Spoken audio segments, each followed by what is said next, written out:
ಸ್ನೇಹಿತರೆ ನಮಸ್ತೆ. ನೀತಿ ಮೀಡಿಯಾಗೆ ಪ್ರೀತಿಯ ಸ್ವಾಗತ. ಗೆಳೆಯರೇ, ಮೊನ್ನೆ ಬಿಡದಿ ಟೌನ್ಶಿಪ್ ವಿಚಾರದಲ್ಲಿ ಯೂಟರ್ನ್ ತೆಗೆದುಕೊಳ್ಳಲು ಮುಖ್ಯಮಂತ್ರಿ ಡಿ.ಕೆ. ಶಿವಕುಮಾರ್ ನಡೆಸಿದ ಮಾಧ್ಯಮಗೋಷ್ಠಿ ನೋಡಿದಿರಲ್ಲ. ಬಿಡದಿ ಗಲಾಟೆ ನನಗೆ ಬೇಸರ, ನೋವು ತರಿಸಿದೆ. ನಾನು ಒಬ್ಬ ರೈತನ ಮಗ. ಭೂಮಿಯೊಂದಿಗಿನ ಭಾವನಾತ್ಮಕ ಸಂಬಂಧ ಏನೆಂಬುದು ನನಗೂ ಗೊತ್ತು ಎಂದು ಡಿ.ಕೆ.ಶಿ ಎಷ್ಟೇ ಹೇಳಿದರೂ ತಮ್ಮ ಮುಖದಲ್ಲಿನ ನೈಜ ಭಾವನೆಗಳನ್ನು ಮುಚ್ಚಿಡಲು ಅವರಿಗೆ ಸಾಧ್ಯವಾಗಲೇ ಇಲ್ಲ. ಅವರ ಮುಖದಲ್ಲಿದ್ದದ್ದು ನೋವಿನ ಗೆರೆಗಳಲ್ಲ, ಬದಲಿಗೆ ದುಗುಡ, ಕಳವಳದ ನಿರಾಸೆಯ ನೆರಿಗೆಗಳು, ಆತಂಕ ಬೆರೆತ ಹತಾಶೆಯ ಕದಲಿಕೆಗಳು. ಬಿಡದಿ ಟೌನ್ಶಿಪ್ ಯೋಜನೆ ನನ್ನ ಕನಸಿನ ಕೂಸಲ್ಲ, ಅದರ ಪಿತಾಮಹನೂ ನಾನಲ್ಲ. ಆ ಯೋಜನೆಯಿಂದ ನನಗೇನೂ ಆಗಬೇಕಾಗಿಲ್ಲ. ಅದರ ಅನುಷ್ಠಾನದ ಬಗ್ಗೆ ಪರಿಶೀಲಿಸಲು ಸಮಿತಿಯೊಂದನ್ನು ರಚಿಸುತ್ತೇನೆ. ರೈತರ ಭೂಮಿ ಬಲವಂತದಿಂದ ಕಸಿಯುವುದಿಲ್ಲ ಎನ್ನುವ ಮಾತುಗಳು ಅವರ ಬಾಯಿಂದ ಹೊರಬೀಳುವ ವೇಳೆಗೆ ಗಂಟಲು ಉಬ್ಬಿ ಬಂದಿತ್ತು.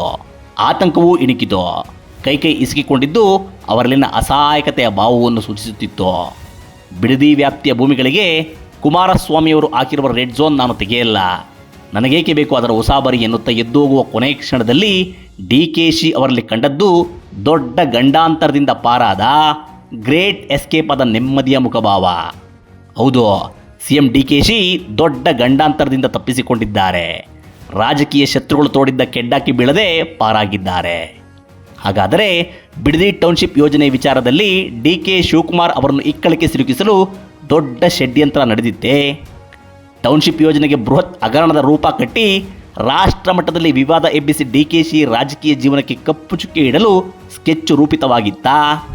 ಮಾಜಿ ಪ್ರಧಾನಿ ದೇವೇಗೌಡರ ಬಾಯಿಂದ ಹೊರಬಿದ್ದ ಆ ಮಾತುಗಳ ಹಿಂದೆ ಬಂಡೆಯ ಸ್ವಪಕ್ಷ ಶತ್ರುಗಳ ಚಿತಾವಣೆ ಇತ್ತ? ಬಿಡದಿ ಟೌನ್ಶಿಪ್ ವಿಚಾರದಲ್ಲಿ ತಮ್ಮನ್ನು ಬಲೆಗೆ ಕೆಡವಲು ನಡೆದ ತೆರೆಮರೆ ಆಟದ ಸುಳಿವು ಡಿ.ಕೆ.ಶಿಗೆ ಸಿಕ್ಕಿದ್ದು ಹೇಗೆ? ಈ ಎಲ್ಲ ರೋಚಕ ಪ್ರಶ್ನೆಗಳಿಗೆ ವಿವರವಾಗಿ ಉತ್ತರ ನೀಡುತ್ತಾ ಹೋಗುತ್ತೇನೆ. ಸ್ಕಿಪ್ ಮಾಡದೆ ಕೊನೆಯವರೆಗೂ ಈ ವಿಡಿಯೋ ನೋಡಿ.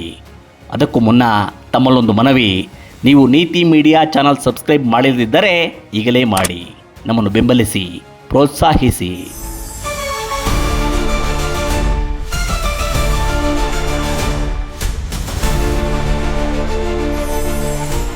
ಸ್ನೇಹಿತರೆ, ಮಾಜಿ ಪ್ರಧಾನಿ ದೇವೇಗೌಡರು ಯಾವುದೇ ವಿಚಾರದಲ್ಲಿ ಸದಾ ಅಳೆದು ತೂಗಿ ಮಾತನಾಡುವವರು.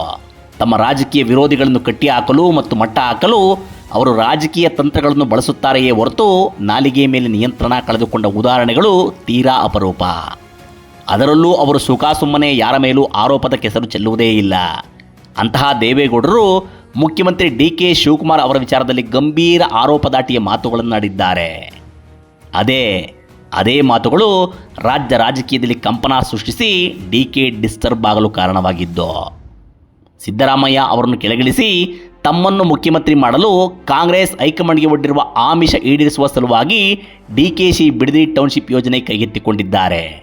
ಡಿ.ಕೆ. ಶಿವಕುಮಾರ್ ಮತ್ತು ಹೈಕಮಾಂಡ್ ನಡುವಿನ ಒಪ್ಪಂದವನ್ನು ಬಹಿರಂಗಪಡಿಸುತ್ತೇನೆ ಎಂದು ದೇವೇಗೌಡರು ಗುಟುರು ಹಾಕಿದ ರೀತಿ ಇತ್ತಲ್ಲ, ಇದು ಡಿ.ಕೆ. ಶಿವಕುಮಾರ್ ಅವರನ್ನು ವಿಚಲಿತಗೊಳಿಸಿದೆ.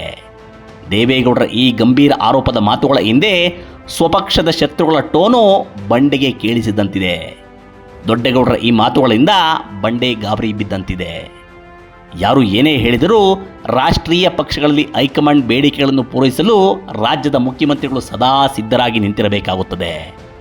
ಅದರಲ್ಲೂ ಅಧಿಕಾರಕ್ಕಿರುವ ಸಮಯದಲ್ಲಿ ದಿಲ್ಲಿ ನಾಯಕರು ಮತ್ತು ಸಿಎಂ ಆಕಾಂಕ್ಷಿಗಳ ಮಧ್ಯೆ 4 ಗೋಡೆಗಳ ನಡುವೆ ಕೆಲ ಒಪ್ಪಂದಗಳು ನಡೆಯುತ್ತವೆ. ಇವು ಪರಸ್ಪರ ಆರೋಪಗಳ ದಾಟಿಯಲ್ಲಿ ಹೊರಬೀಳುತ್ತವೆ ಕೂಡ. ಆ ಪಕ್ಷದ ಹೈಕಮಾಂಡ್ ರಾಜ್ಯವನ್ನು ATM ಮಾಡಿಕೊಂಡಿದೆ. ಈ ಪಕ್ಷದ ವರಿಷ್ಠರು ಸಮೃದ್ಧ ರಾಜ್ಯವನ್ನು ಲೂಟಿ ಮಾಡುತ್ತಿದ್ದಾರೆ ಎಂದು ರಾಜಕೀಯ ಪಕ್ಷಗಳ ನಾಯಕರು ಟೀಕೆ ಮಾಡುತ್ತಲೇ ಇರುತ್ತಾರೆ. ಇದೆಲ್ಲದರ ನಡುವೆಯೇ ಹೈಕಮಾಂಡ್ಗಳು ಮತ್ತು ಹೊಸದಾಗಿ ಸಿಎಂ ಆಗುವವರ ನಡುವೆ ಹೊಸ ಒಪ್ಪಂದಗಳು ಕುದುರುತ್ತಲೇ ಇರುತ್ತವೆ. ಈಗ ದೇವೇಗೌಡರ ಬಾಯಿಂದ ಹೊರಬಿದ್ದಿರುವ ಮಾತುಗಳನ್ನು ನೋಡಿದರೆ ಡಿ.ಕೆ.ಶಿ ಮುಖ್ಯಮಂತ್ರಿಯಾಗಲೇಬೇಕೆಂಬ ಮಹತ್ವಾಕಾಂಕ್ಷೆಗೆ ಅಟಕ್ಕೆ ಬಿದ್ದು ತಮ್ಮ ಪಕ್ಷದ ವರಿಷ್ಠರ ಜೊತೆ ದುಬಾರಿ ಒಪ್ಪಂದವನ್ನು ಮಾಡಿಕೊಂಡರೆ, ಹೈಕಮಾಂಡ್ಗೆ ದೊಡ್ಡ ಮಟ್ಟದ ಆಮಿಷ ಒಡ್ಡಿದರೆ, ಆ ಆಮಿಷ ಈಡೇರಿಸುವ ಸಲುವಾಗಿ ಬಿಡದಿ ಟೌನ್ಶಿಪ್ ಯೋಜನೆ ಮೂಲಕ ಸಂಪನ್ಮೂಲ ಸಂಗ್ರಹಣೆಗೆ ಹೊರಟರೆ ಎನ್ನುವ ಪ್ರಶ್ನೆಗಳು ಮೂಡುತ್ತವೆ. ಡಿ.ಕೆ.ಶಿ ಮತ್ತು ಕಾಂಗ್ರೆಸ್ ಹೈಕಮಾಂಡ್ ನಡುವೆ ನಡೆದ ಒಪ್ಪಂದದ ರಹಸ್ಯವನ್ನು ಕಾಂಗ್ರೆಸ್ನಲ್ಲಿರುವ ಡಿ.ಕೆ. ಶತ್ರುಗಳೇ ದೇವೇಗೌಡರ ಕಿವಿಗೆ ಮುಟ್ಟಿಸಿದ್ದಾರೆ. ಅದರ ಆಧಾರದ ಮೇಲೆಯೇ ಗೌಡರು ಗಂಭೀರ ಆರೋಪ ಮಾಡಿದ್ದಾರೆ ಎನ್ನುವ ಮಾತುಗಳು ಎದ್ದಿರುವ ಎಲ್ಲ ಪ್ರಶ್ನೆಗಳಿಗೆ ಉತ್ತರದ ರೂಪದಲ್ಲಿ ರಾಜಕೀಯ ಪಡಸಾಲೆಯಿಂದ ಕೇಳಿಬರುತ್ತಿವೆ. ಸಿದ್ದರಾಮಯ್ಯ ಅವರು ಸಿಎಂ ಆಗಿದ್ದಾಗಲೂ ವರಿಷ್ಠರ ಬೇಕು ಬೇಡಗಳನ್ನು ನೋಡಿಕೊಳ್ಳುತ್ತಿದ್ದದ್ದು, ಬೇಡಿಕೆಗಳನ್ನು ಈಡೇರಿಸುತ್ತಿದ್ದದ್ದು ಡಿ.ಕೆ. ಶಿವಕುಮಾರ್ ಅವರೇ. ಸಿದ್ದರಾಮಯ್ಯ ಈ ವ್ಯವಹಾರದಲ್ಲಿ ಹೆಚ್ಚಾಗಿ ತಲೆ ಹಾಕುತ್ತಿರಲಿಲ್ಲ. ಇದೇ ಕಾರಣಕ್ಕೆ ಡಿಕೆಶಿ ಹೈಕಮಾಂಡ್ ಮಟ್ಟದಲ್ಲಿ ಪ್ರಾಬಲ್ಯ ಸಾಧಿಸಿದ್ದರು. ಈ ಪ್ರಾಬಲ್ಯದ ಮೂಲಕವೇ ಸಿಎಂ ಗದ್ದುಗೆ ಹಿಡಿಯುವಲ್ಲಿ ಯಶಸ್ವಿಯಾದರು. ಆದರೆ ಅಧಿಕಾರಕ್ಕೇರುವ ಸಂದರ್ಭದಲ್ಲಿ ಬಂಡೆ ಅವಸರಕ್ಕೆ ಬಿದ್ದರು. ವರಿಷ್ಠರನ್ನು ಒಲಿಸಿಕೊಳ್ಳಲು ದುಬಾರಿ ಭರವಸೆಗಳನ್ನು ಅವರಲ್ಲಿ ಬಿತ್ತಿದರು. ಅದು ಈಗ ಅವರನ್ನು ಒತ್ತಡಕ್ಕೆ ತಳ್ಳಿದೆ ಎಂಬ ಮಾತು ಕಾಂಗ್ರೆಸ್ ವಲಯದಲ್ಲಿದೆ. ಈ ಮಾತುಗಳಲ್ಲಿನ ಸುಳ್ಳೆಷ್ಟೋ ನಿಜವೆಷ್ಟೋ ಯಾರಿಗೂ ಗೊತ್ತಿಲ್ಲ. ಆದರೆ ಅಧಿಕಾರ ಹಸ್ತಾಂತರಕ್ಕೆ ಮುನ್ನ ಡಿಕೆಶಿ ಮತ್ತು ಕಾಂಗ್ರೆಸ್ ವರಿಷ್ಠರ ನಡುವೆ ನಡೆದ ಮಾತುಕತೆಯ ವಿವರ ದೇವೇಗೌಡರ ಕಿವಿ ತಲುಪಿರುವುದಂತೂ ಸ್ಪಷ್ಟ. ಇಂತಹ ರಹಸ್ಯ ಮಾಹಿತಿ ಪಕ್ಷದೊಳಗಿರುವವರಿಗೆ, ಹೈಕಮಾಂಡ್ ಅಂಗಳದಲ್ಲಿ ನೆಲೆ ಮಾಡಿಕೊಂಡಿರುವವರಿಗೆ ಹೊರತುಪಡಿಸಿ ಮತ್ಯಾರಿಗೆ ಗೊತ್ತಿರಲು ಸಾಧ್ಯ. ಹೀಗಾಗಿ ಡಿಕೆಶಿ ವಿರುದ್ಧ ಸ್ವಪಕ್ಷದಲ್ಲಿ ರಹಸ್ಯ ಕಾರ್ಯಾಚರಣೆಯೊಂದಕ್ಕೆ ಚಾಲನೆ ಸಿಕ್ಕಿರುವುದು ದಿಟ. ಯಾರು ಏನೇ ಹೇಳಿದರೂ ಡಿಕೆ ಶಿವಕುಮಾರ್ ಅವರು ಸಿಎಂ ಆಗಿರುವುದಕ್ಕೆ ಅತಿ ಹೆಚ್ಚು ನಿದ್ರೆಗೆಟ್ಟಿರುವುದು, ಕಸಿವಿಸಿ ಅಸಹನೆಗೀಡಾಗಿರುವುದು ಕಾಂಗ್ರೆಸ್ನಲ್ಲೇ ಇರುವ ಅವರ ಶತ್ರುಗಳು. ನೀವು ಗಮನಿಸಿರಬಹುದು, ಬಿಡದಿ ಟೌನ್ಶಿಪ್ ವಿಚಾರದಲ್ಲಿ ಕಾಂಗ್ರೆಸ್ನ ಯಾವೊಬ್ಬ ನಾಯಕರು ಬಹಿರಂಗವಾಗಿ ಡಿಕೆಶಿ ಬೆಂಬಲಕ್ಕೆ ನಿಲ್ಲಲಿಲ್ಲ. ಸರ್ಕಾರದ ನಿರ್ಧಾರವನ್ನು ಗಟ್ಟಿ ಧ್ವನಿಯಲ್ಲಿ ಸಮರ್ಥಿಸಿಕೊಳ್ಳಲಿಲ್ಲ. ಇದು ಡಿಕೆ ಮತ್ತು HDK ನಡುವಿನ ಪ್ರತಿಷ್ಠೆಯ ಕದನ ಎಂಬಂತೆ ಮುಗುಮ್ಮಾಗಿ ಉಳಿದುಬಿಟ್ಟರು. ಈ ಪೈಕಿ ಪ್ರಬಲ ಗುಂಪಿನವರು ಬಂಡೆಗೆ ಕೆಡ್ಡ ತೋಡಿದರು.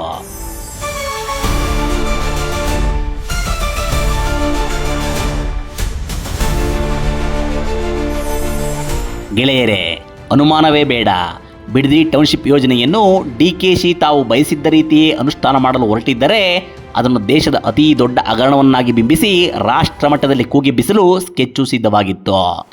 ಡಿಕೆಶಿ ಹೆಸರಿಗೆ ಮಸಿ ಬಳಿಯಲು, ಅವರನ್ನು ರಾಜಕೀಯವಾಗಿ ಹೆಣೆಯಲು ಸ್ವಪಕ್ಷದವರು ಮತ್ತು ಪ್ರತಿಪಕ್ಷದವರು ತೆರೆಮರೆಯಲ್ಲಿ ಕೈ ಮಿಲಾಯಿಸಿದ್ದರು.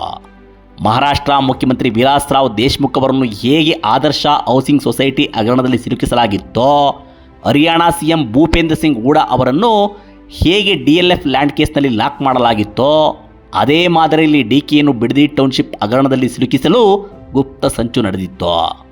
ಯಾವಾಗ ದೇವೇಗೌಡರ ಬಾಯಿಂದ ಡಿಕೆ ಶಿವಕುಮಾರ್ ಮತ್ತು ಹೈಕಮಾಂಡ್ ನಡುವಿನ ಒಪ್ಪಂದವನ್ನು ಬಹಿರಂಗಪಡಿಸುತ್ತೇನೆ ಎನ್ನುವ ಮಾತುಗಳು ಹೊರಬಿದ್ದವೋ ಬಂಡೆ ಅಲರ್ಟ್ ಆಗಿಬಿಟ್ಟರು.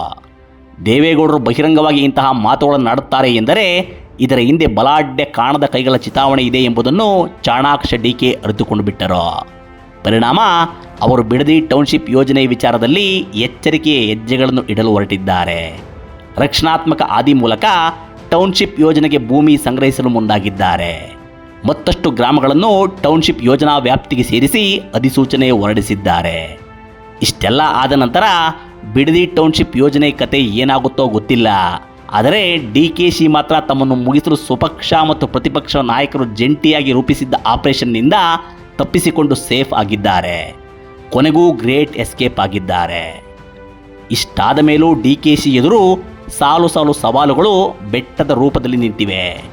ರಾಜ್ಯದಲ್ಲಿ ಉಂಟಾಗಿರುವ ಬರಗಾಲ, ಸಂಪುಟ ವಿಸ್ತರಣೆಯ ನಂತರದ ಸಂಭಾವ್ಯ ಬಂಡಾಯ, ಖಜಾನೆಯ ಹಣಕಾಸು ಕೊರತೆ, GBA ಮತ್ತು ವಿವಿಧ ನಗರಗಳ ಪಾಲಿಕೆ ಚುನಾವಣೆಗಳು, ಜಿಲ್ಲಾ ತಾಲೂಕ್ ಪಂಚಾಯಿತಿ ಎಲೆಕ್ಷನ್ಗಳು ಬಂಡೆಯನ್ನು ಬೆದರಿಸುತ್ತಿವೆ.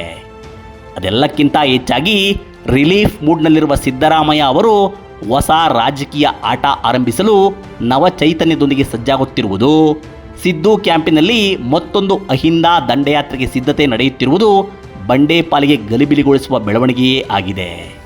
ಈ ಎಲ್ಲ ಸವಾಲುಗಳನ್ನು ಮೆಟ್ಟಿ ಡಿಕೆಶಿ ಸಿಎಂ ಕುರ್ಚಿ ಉಳಿಸಿಕೊಳ್ಳುತ್ತಾರಾ? ಕಾದು ನೋಡಬೇಕು. ಇದು ಈ ಹೊತ್ತಿನ ವಿಶೇಷ. ಮತ್ತೊಂದು ವಿಡಿಯೋದೊಂದಿಗೆ ಬರುತ್ತೇನೆ. ನಮಸ್ಕಾರ.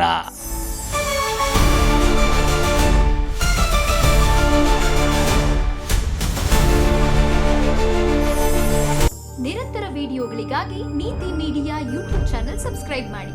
ಹೊಸ ವಿಡಿಯೋಗಳ ಅಪ್ಡೇಟ್ಗಾಗಿ ಬೆಲ್ ಐಕಾನ್ ಕ್ಲಿಕ್ ಮಾಡಿ. ನಿಮಗೆ ಇಷ್ಟವಾಗಿರೋ ಈ ವಿಡಿಯೋ ಶೇರ್ ಮಾಡಿ, ಕಮೆಂಟ್ ಮಾಡೋದು ಮರಿಬೇಡಿ.